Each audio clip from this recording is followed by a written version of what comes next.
I wanted to reconnect with who I was before I was adopted.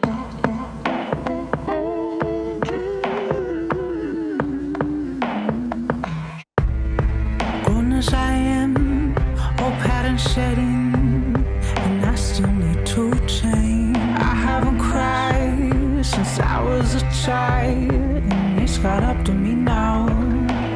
No.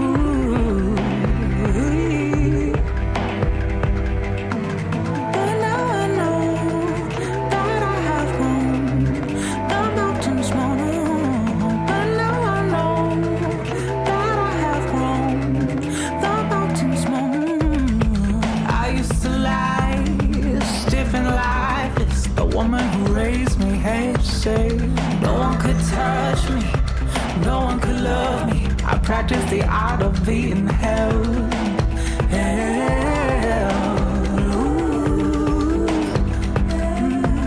But now I know that I have grown.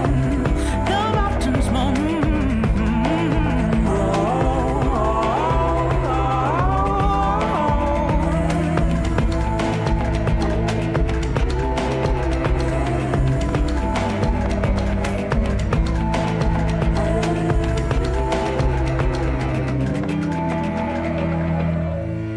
I have been sealed under lock and key, waiting for the day that I would be home, I would feel whole, and tears would pour from me. Is a person with white skin able to teach a person with another skin color to love their skin?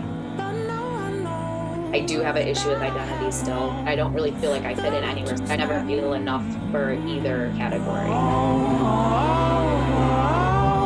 We're more than just a cute baby girl picture on a website. You come with a story, you come with a background, you come with a family of origin. Go to the mountain, if only in my mind. I hear a lot of talk about how adoption is so great and how it must be amazing for the children. And I think this doesn't really leave a lot of room for discussions about the difficulties that come up. In my life. Trying to explain to my parents the concept of white privilege just didn't click. I was exhausted in explaining to people that yes, both my parents are white, yes, I'm adopted, so I quit doing it.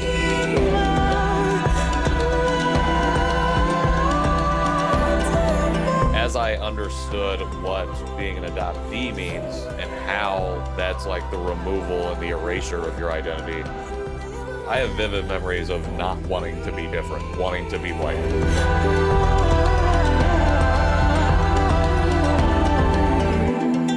A lot of times we talk about the effects of what happens in the family after the adoption takes place.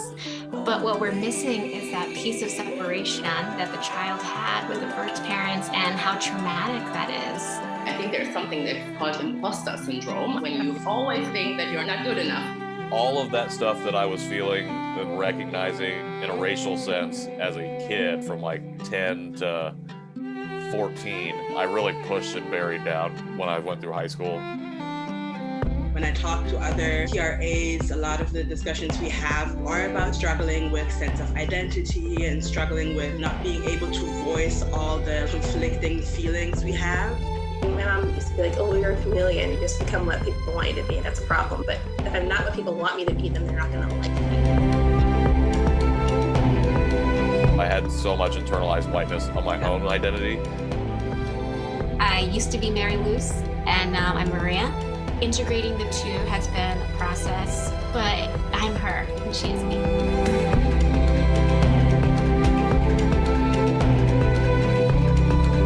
Definitely does something to your self-confidence when you have trauma right at the start of your life. You go through all the different emotions, betrayal, shame. Growing up, I didn't really I hated the blackness. I was just so much. in Make that them mode. feel safe.